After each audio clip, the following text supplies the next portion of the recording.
वर्ग 3 और वर्ग 2 और वर्ग 1 में कितनी सैलरी मिल रही है उससे संबंधित है इस समय। क्योंकि माननीय शिवराज सिंह चौहान मामा जी उस समय सीएम थे, तो उन्होंने कहा था कि हम पहले साल 70% और दूसरे साल 100% वेतन देंगे। साथियों, उससे संबंधित है। लेकिन उन साथियों के लिए भी एक बहुत बड़ा मोटिवेशन है जो निरंतर प्रयासरत हैं, कोशिश कर रहे हैं, और जो अभी प्रोसेस में अटके हुए हैं और जो निरंतर इस भर्ती प्रक्रिया से जुड़े हुए हैं, चाहे वर्ग 1 के अभ्यर्थी हों, 2 के हों या 3 के हों। साथियों, बिना मेहनत के कुछ नहीं मिलता है। सिर्फ किताबें पढ़ने से अगर नौकरी वास्तविक तरीके से मिल रही होती तो आज हम घोटालों के शिकार ना होते, तो आज हमारी ज्वाइनिंग कब की हो गई होती।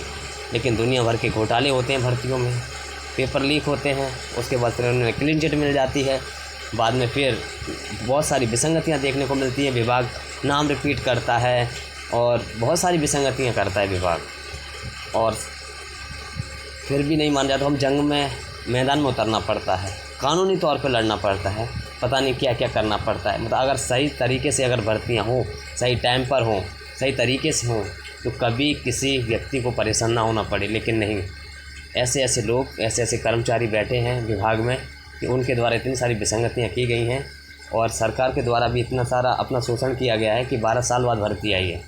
साथियों, हमको बिना मैदान में जंग लड़े कुछ होता नहीं है, और मैदान का अच्छा एक्सपीरियंस भी है मुझे। और जब मैं मैदान में कूदा था ना, तो मैंने ये सोच ही लिया था कि जब मैंने किताब में डूब के अच्छी जो पढ़ाई की है, 2 साल तक अच्छे से प्रिपरेशन की है किसी भी कंडीशंस में, उसी कंडीशन में मुझे अगर मैदान में भी लड़ना पड़ेगा तो मैं लड़ूंगा। और एक उद्देश्य वही है जो आज तक चल रहा है, और अब तक हम रुकने वाले नहीं हैं जब तक हम अपनी इस भर्ती प्रक्रिया में ही अपने हक और अधिकार को नहीं ले लेते। क्योंकि मैं कभी इसीलिए नहीं थकता, इसीलिए मैं कभी डिमोटिवेट नहीं होता, क्योंकि जो मोटिवेशन है वो सभी परिस्थितियों से लड़कर आया है, सभी परिस्थितियों को झेल कर आया है। तो मुझे कोई भी मोटिवेशन ऐसा नहीं है जो मेरे अंदर ना हो। मुझे कोई डिमोटिवेट बिल्कुल नहीं कर सकता। मेरा सिर्फ एक ही उद्देश्य है कि अपने संघर्ष को सफल बनाना, अपने उद्देश्य को पूरा करना।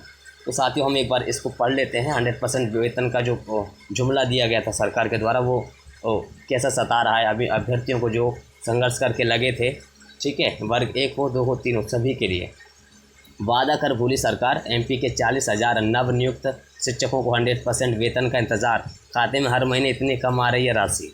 अब हाइलाइट्स में आप देख सकते हैं, 40,000 नवनियुक्त शिक्षकों को नहीं मिल रहा पूरा वेतन।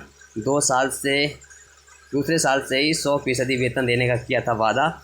नवनियुक्त शिक्षकों को 70% ही वेतन मिलने से हो रहा है नुकसान, देख सकते हैं। ठीक है साथियों, एमपी गवर्नमेंट टीचर सैलरी।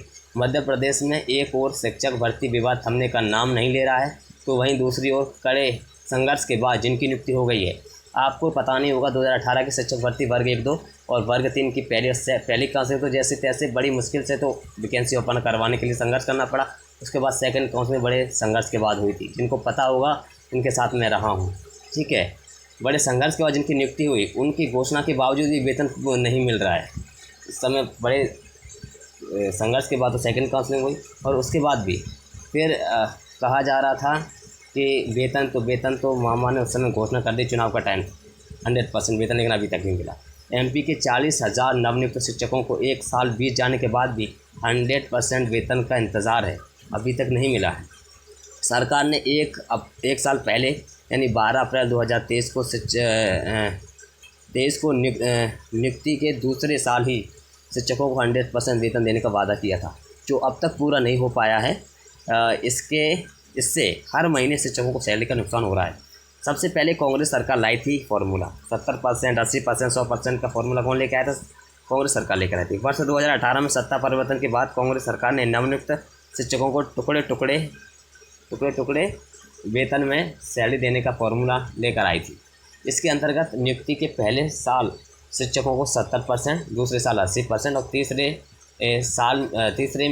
तीसरे साल में 90% दिया जाएगा। नियुक्ति के चौथे साल शिक्षकों को 100% वेतन मिलेगा। कहीं ना कहीं उन्होंने भी एक गलत नीति बनाई थी, जिसको अब दूसरी सरकार भी उसको फॉलो कर रही है, ना कि उसको हटा रही है। बता दें कि इससे पहले शिक्षकों को नियुक्ति के साथ ही पूरा वेतन मिलता था।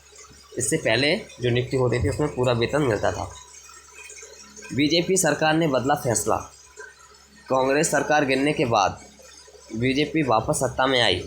ठीक है, 12 अप्रैल 2023 को घोषणा की गई कि शिक्षकों को नियुक्ति के से पहले तो 70% वेतन मिलेगा, लेकिन दूसरा साल लगते ही इन्हें 100% वेतन मिलने लगेगा। हालांकि इस पर अमल अब तक नहीं हो पाया है, जबकि कई शिक्षकों की नियुक्ति हुए करीब 2 साल की होने को आए हैं। वर्ग 3 के शिक्षकों को यह हो रहा है नुकसान। प्राथमिक शिक्षकों वर्ग 3 की नियुक्ति 25,300 रुपये मासिक वेतन मिलता है अभी इस समय वर्ग 3 के अभ्यर्थियों को वेतन से हुई, लेकिन इन्हें पहले साल सिर्फ 70% इतना मिलना चाहिए था मासिक वेतन, लेकिन इतना मिला है। मतलब प्राथमिक शिक्षकों की नियुक्ति 25,300 रुपये मासिक वेतन से हुई, लेकिन इन्हें पहले साल सिर्फ 70% यानी 17,710 रुपये बेसिक सैलरी ही मिल रही है। यानी इस समय में कितनी मिल रही है? 17,710 बेसिक सैलरी पर ही महंगाई भत्ता मिलता है। महंगाई भत्ता हाल ही में बढ़कर एमपी का डीए 40% हुआ है, उसी हिसाब से 8,147 रुपये होता है। यानी अभी शिक्षकों को 295 RHA हाउस रेंट अलाउंस जोड़कर सिर्फ 26,152 रुपये सैलरी मिल रही है। यदि वर्ग 3 के शिक्षकों को पूरी 25,300 रुपये बेसिक सैलरी मिलती है तो 295 RH और 40% डीए के हिसाब से 37,233 रुपये मिलता है। यानी प्राथमिक शिक्षकों को हर महीने 11,081 रुपये का घाटा हो रहा है। वर्ग 2 के शिक्षकों के नुकसान का ये है गणित। देखो, माध्यमिक शिक्षकों वर्ग 2 की नियुक्ति 32,800 रुपये मासिक वेतन से हुई, लेकिन इन्हें पहले साल सिर्फ 70% यानी 22,960 रुपये बेसिक सैलरी ही मिल रही है। बेसिक सैलरी पर ही महंगाई भत्ता मिलता है। महंगाई भत्ता हाल ही में बढ़कर 40% हुआ है, उस हिसाब से 10,562 रुपये होता है। यानी अभी शिक्षकों को 295 RHA हाउस रेंट अलाउंस जोड़कर सिर्फ 33,817 रुपये सैलरी मिल रही है। यदि वर्ग 2 के शिक्षकों को पूरी 32,800 रुपये बेसिक सैलरी मिलती है तो 295 RH और 40% डीए के हिसाब से 48,183 रुपये मिलता है। यानी माध्यमिक शिक्षकों को हर महीने 14,364 रुपये का घाटा हो रहा है।